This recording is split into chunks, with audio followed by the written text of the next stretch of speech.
So tonight, can you turn it down? So tonight, you obviously, you're all seasoned professionals. You all know what to do with meditation, so I don't have to give too much introduction. But so if you're practicing tonight and you'd just like to do your own meditation, that's fine.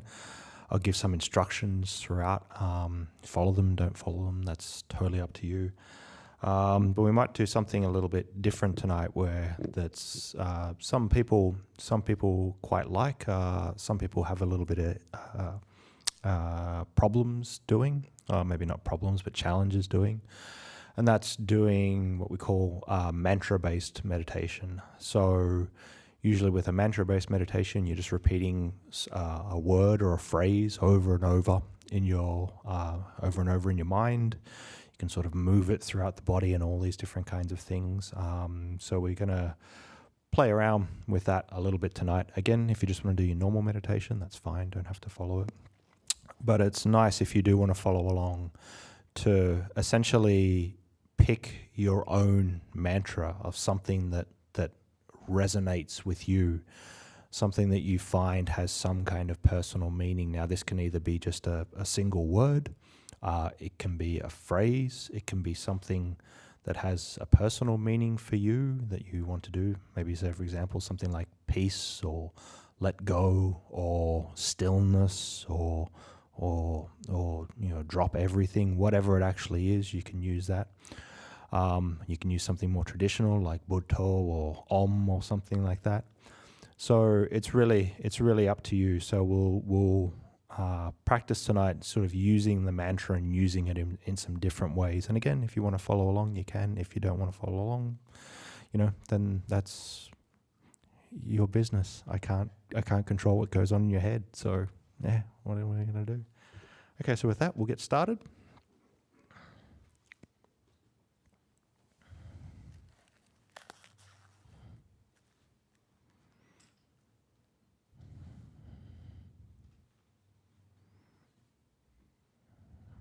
You can just start to get comfortable.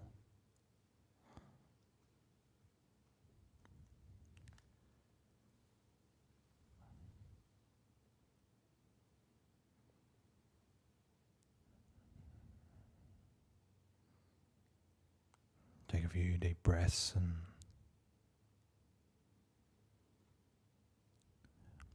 notice how your body feels sitting here, its posture, its sense of balance, all the little movements it makes. If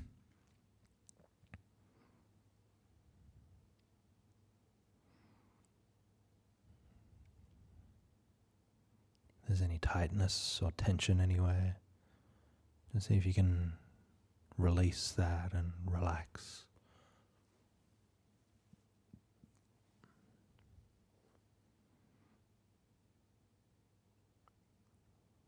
And again, you can take a few moments to think and decide on a mantra that you might like to use.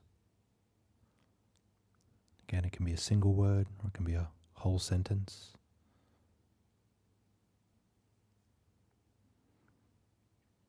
It can even be something much longer, like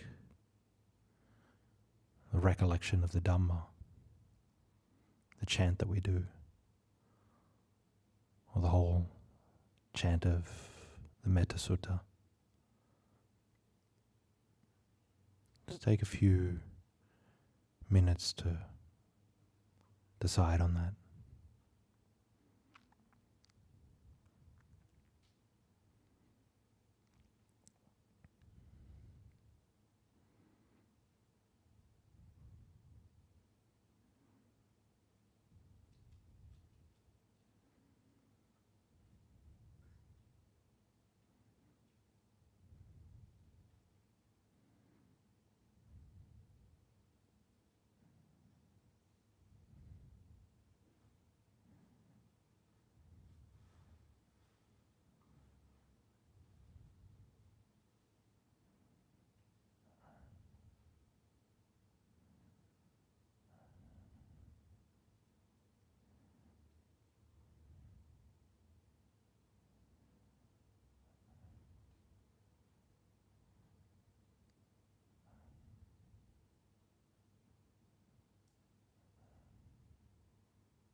once you've settled on a mantra, or a word or a phrase, you just start to bring your attention to your breath as it comes and goes.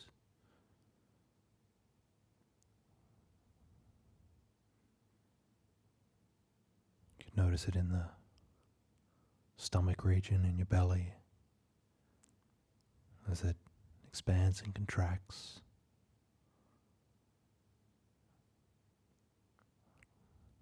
And as the breath comes and goes, you can tie your mantra to it.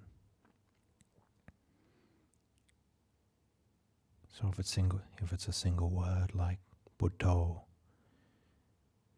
you can breathe in, think Buddho, breathe out, think Buddho.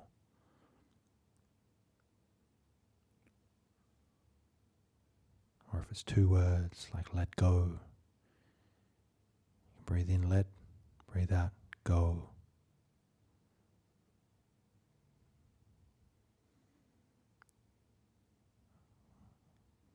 Either way, just try to break the mantra up with the in and out breath in whatever way is most comfortable.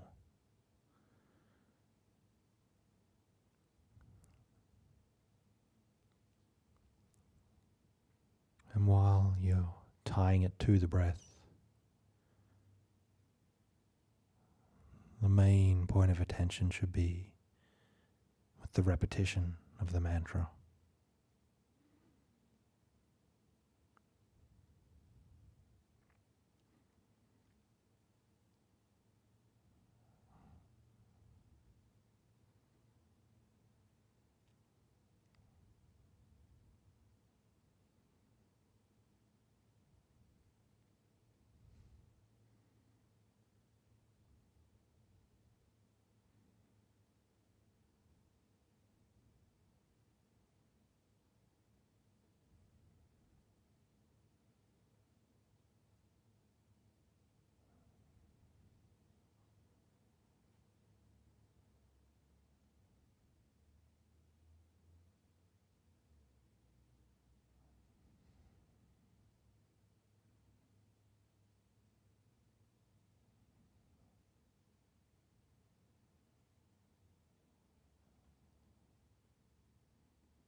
You can even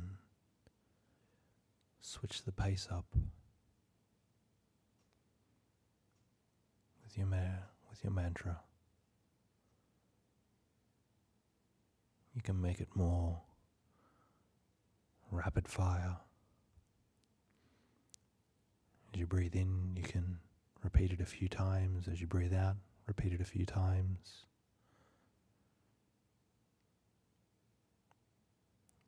Or you can even slow it down. Breathe in and out. Maybe just repeat it once or every 2 breaths. Just repeat it once.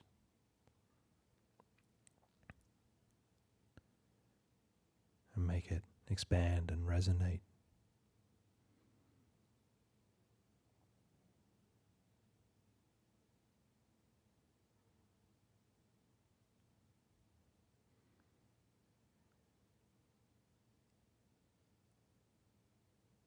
See if you can play around with the tempo and the rhythm and timing of the mantra until you find something that suits you.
And as you sit repeating the mantra over and over, see if you can notice where it feels like it's located. It might feel like it's in the center of your head, or maybe in your chest.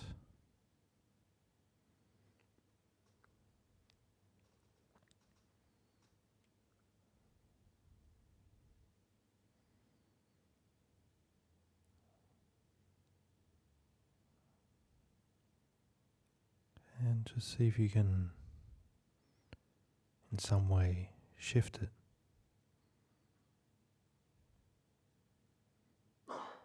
So say, for example, if it feels like it's in the middle of your head, see if in some way you can place it on the crown of your head.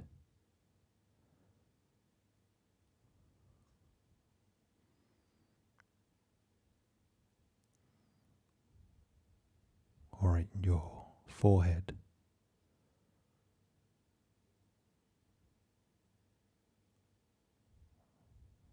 Or on the tip of the nose.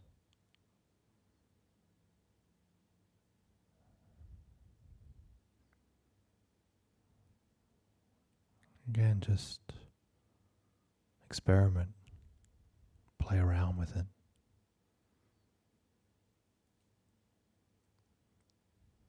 See if you can shift your attention to different points in your body. And in some way, repeat the mantra at those points.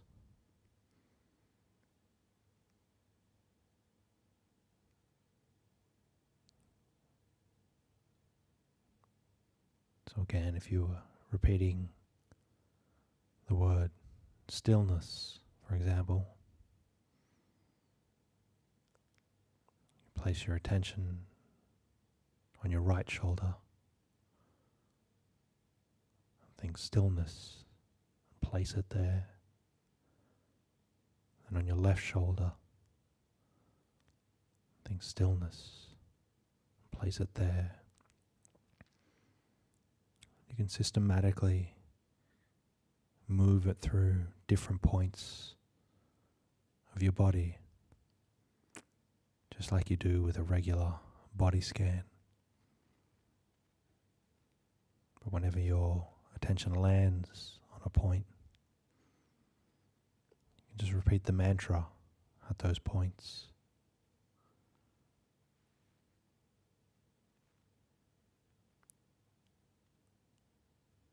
So just experiment and play around with that for a few minutes.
now as you,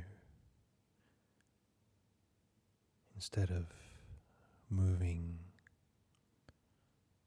the mantra and your awareness around,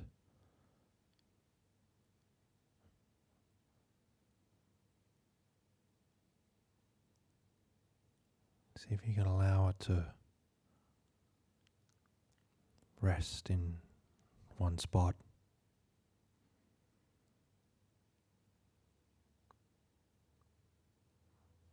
But allow it to expand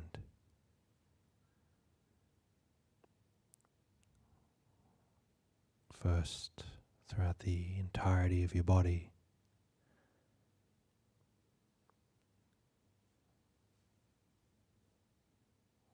so just like if you were doing a body scan and you were noticing the whole body,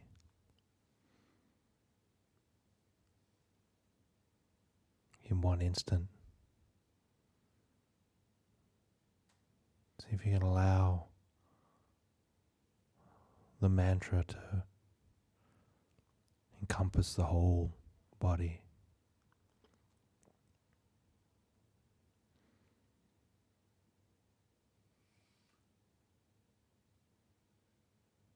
Allow it to broaden and resonate out.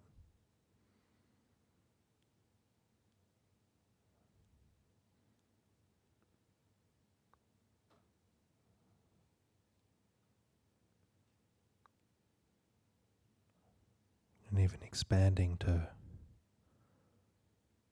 the entirety of your awareness itself.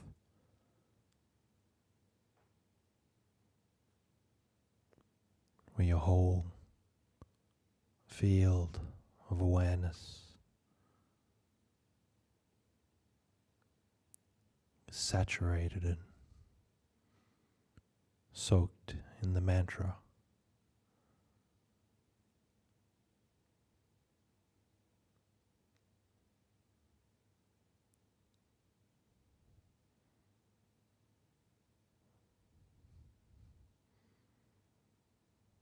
Resonates and ripples out through every point.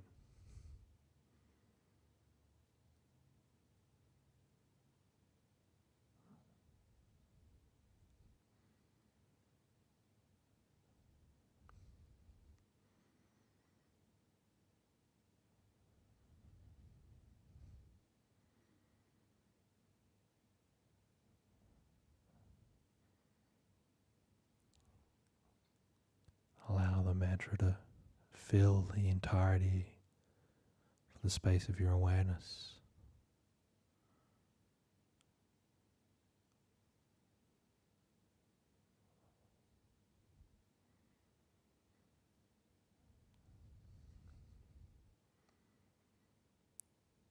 And there's no need to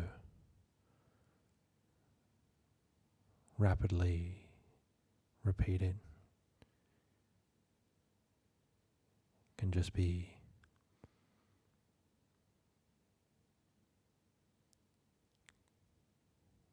slow but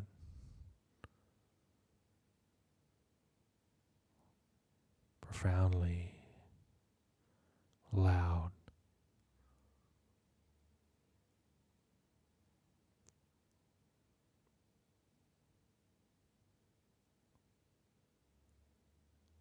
Like a gigantic bell being struck, vibrating and resonating.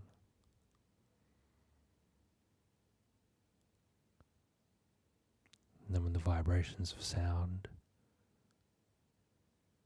disappear, it's struck again.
hopefully everybody had a nice sit.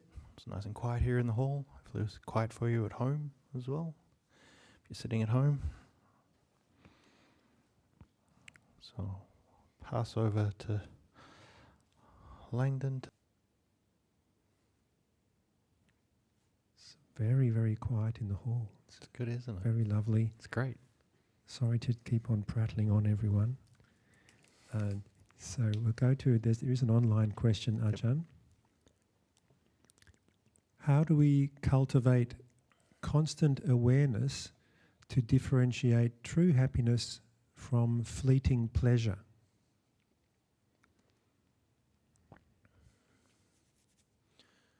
Yeah, it's a good question.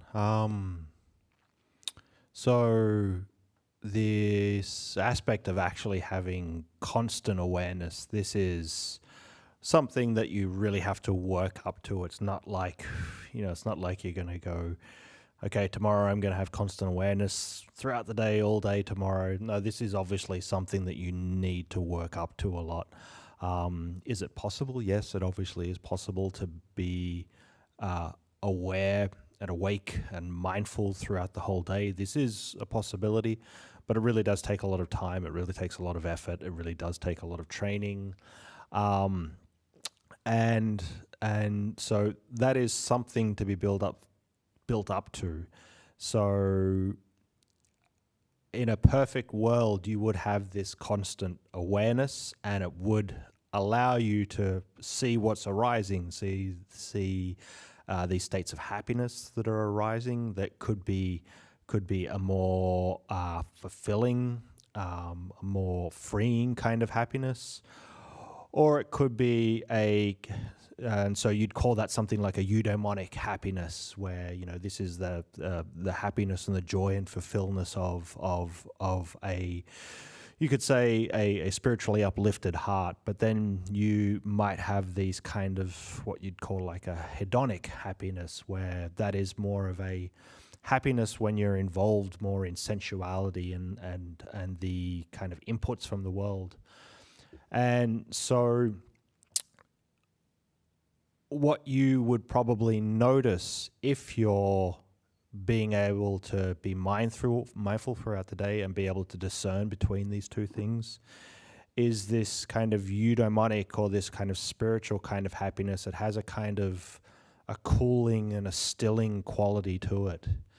That it's not a happiness that causes any kind of agitation, whereas this kind of hedonic happiness, it's in some way, obviously it feels good, but it's kind of agitating.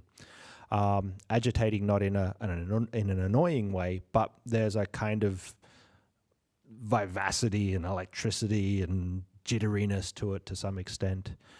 Now, you don't necessarily need to be aware all day to notice that there's those two different kinds of happinesses that you have. You can notice when it's, I don't know, when you, I can't think of a good example at the moment, but like, let's say you're walking across the road and like a car is coming really fast and you're like, whoa, I can get past it. And I run quick and I beat the car and it's like, yeah, I'm a legend. And so I'm all like psyched up because of it. That's a kind of hedonic happiness of like, aren't I a legend? I move really quickly. It's a bad example, but anyway, this was the only one I could think of. But the more kind of, as I said, this more kind of like spiritual or freeing kind of happiness. This might be something that you have when you're just, when you've finished for the day and you're relaxing and you've maybe sat down to do some meditation and all the kind of cares of the world seem to drop away, and you have that kind of, and you feel content, you feel fulfilled at that time. So generally, we know the difference between these two kinds of happiness, and I definitely should think of a better example. But anyway, we usually know the difference between these two, so it's just a matter of catching them throughout the day. Notice when we're being pulled into one, or whether we're putting in the conditions for the other. So it's something that can be worked. Again, it's something that can be worked up to, but it takes a little bit of time. And yeah, obviously, you want to be moving more towards the kind of You eudaimonic happiness, but the hedonic happiness, that's okay. It's better than the opposite. It's better than being miserable and annoyed and sad and depressed and all these kinds of things. So yeah, if you get either one of those two, it's a good day. So yeah. Thank you, Ajahn. Are there any questions here in the hall? Or does anybody want to just report on their experience of using a mantra, if they haven't done that before, if that was effective or not?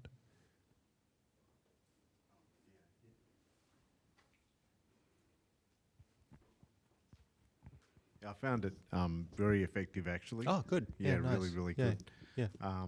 Sometimes I've used counting, which I've been taught here. Yep. But the mantra was really good tonight. I was able to keep the focus the whole way. So Nice. Thank you. Yeah, no problem at all. Yeah, it's one of these kinds of methods that you can use where it's not like it's another good tool. It's another good tool to have. Sometimes you might find that it really does work for you. Other times it might be a little bit hard to stay with it.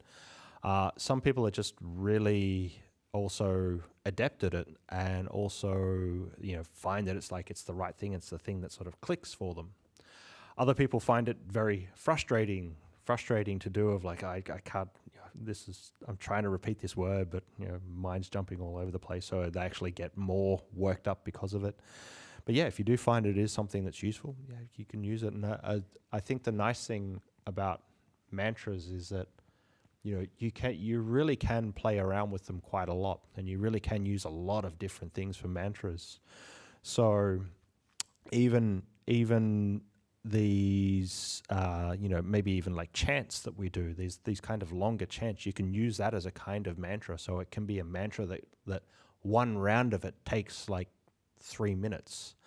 There was one thing, so what we might do sometimes is we might get a whole chant and just use that as a mantra throughout the day.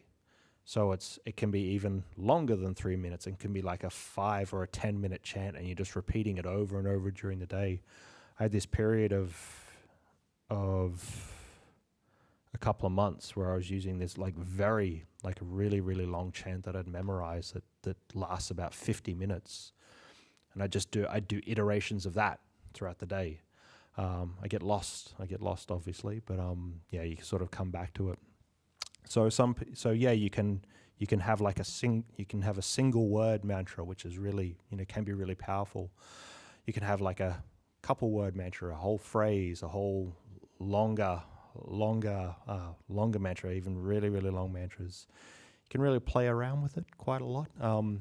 But what I find is if you pick something that has a real resonance for you, it makes it a lot easier. Like a word or a phrase or an affirmation or something that means a lot to you, it's easier to stick with that thing.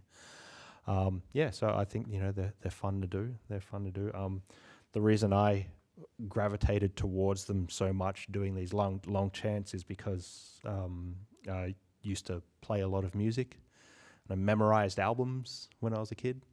And so in my first few years of being a monk, you're sort of stuck in the forest, and you got no TV anymore, you got no music anymore. It's just me and the birds. Like this is boring. And so I'll run through all these albums again. I could run through all these like grunge albums from the 90s. I go through track by track, and then realize, hang on, I'm about 6 tracks into a Pearl Jam album. I was like, oh no, I better get back to meditation. So yeah, it's you can use them in good ways. You can use them in not so good ways. So.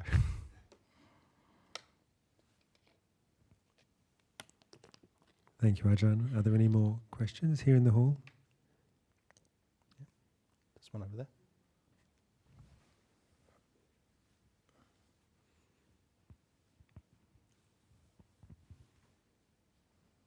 Hi, Ajahn. Hey, Yeah, so I'll be honest. I've always been kind of skeptical towards mantra, but it turned out to be a pretty good meditation just now. Yeah, so thanks for that. I think I'm still not very clear, like what's the intention of doing a mantra meditation, and maybe you can explain, or you don't have to, like what's maybe some mechanics of it.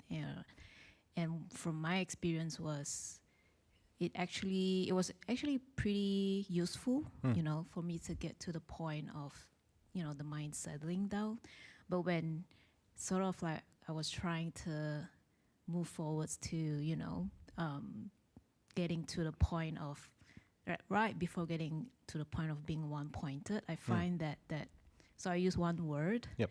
I felt like it was sort of really getting in the way of, getting to that one-pointedness. So I don't know if I was doing it right or wrong. Yeah, okay.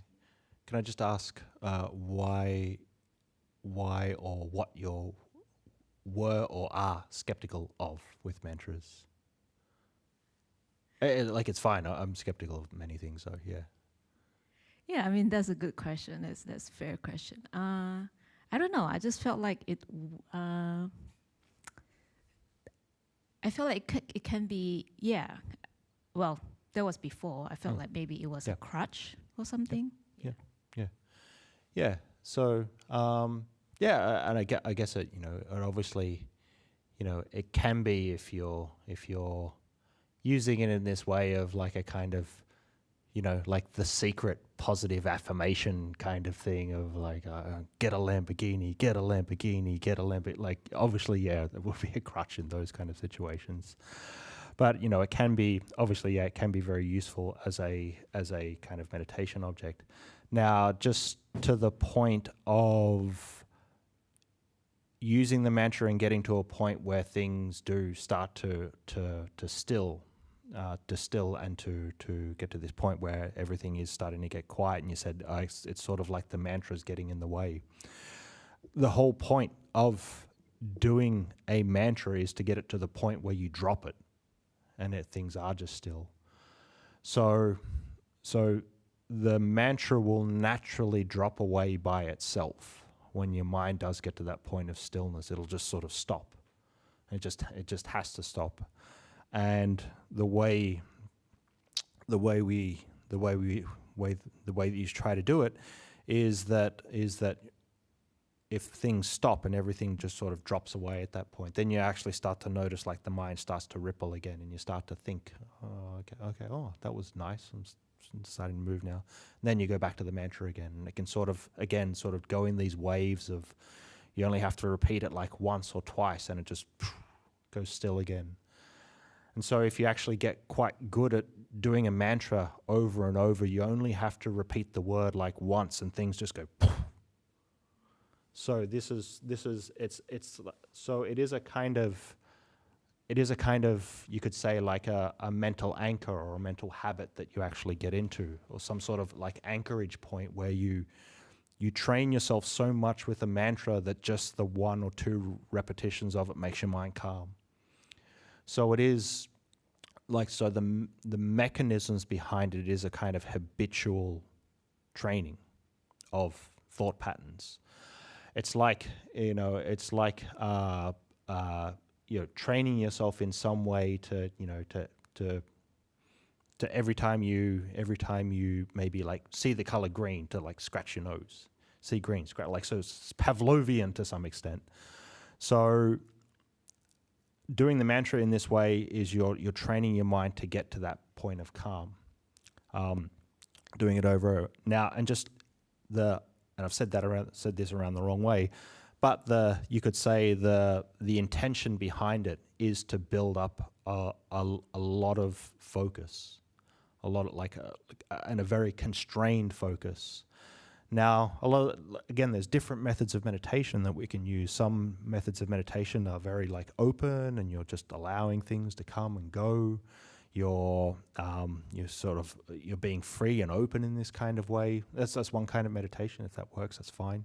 Other kinds of meditations where you really are trying to constrain things and not think about too many other things and really focus your attention on something.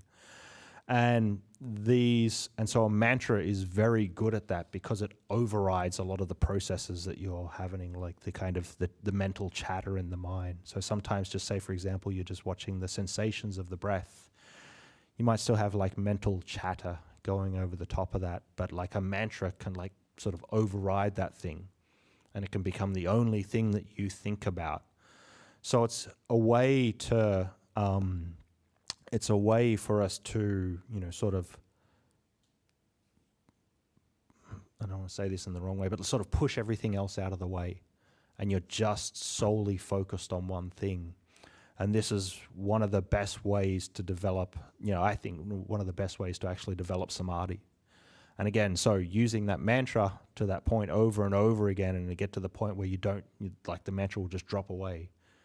When it drops away, you can stay in stillness, and then when it starts to move again, okay, I have to start repeating it again, repeating, bang, and it goes back into stillness again. Just keep doing that over and over until it does get to that point where it only needs like 1 or 2 times, and it's just like putto and poof, goes again. So it really is a kind of supercharged method for like focus, and if you can do it well, it is quite easy to use that to actually get like quite good samadhi. So does that cover everything that you asked? Yeah. Okay. Yeah, that was really good. Yep. And thank you. It was really good to experience. Just to clarify, I have nothing against positive affirmation. Yeah. Okay. Yeah, I actually do it, but not in the sitting meditation when I do it. Yeah. Thanks. Yeah, no problem.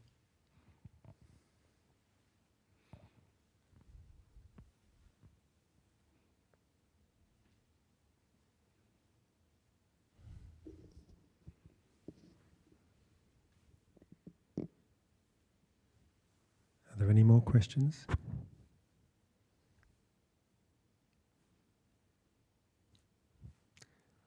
Then I think we're done. Yeah, cool. With questions for the evening. Thank you, Ajahn. Okay, very good. Nice to see you got something out of the meditation night. It's very good. Yeah. All the best for everyone, and we'll call it a night. Okay, see you later.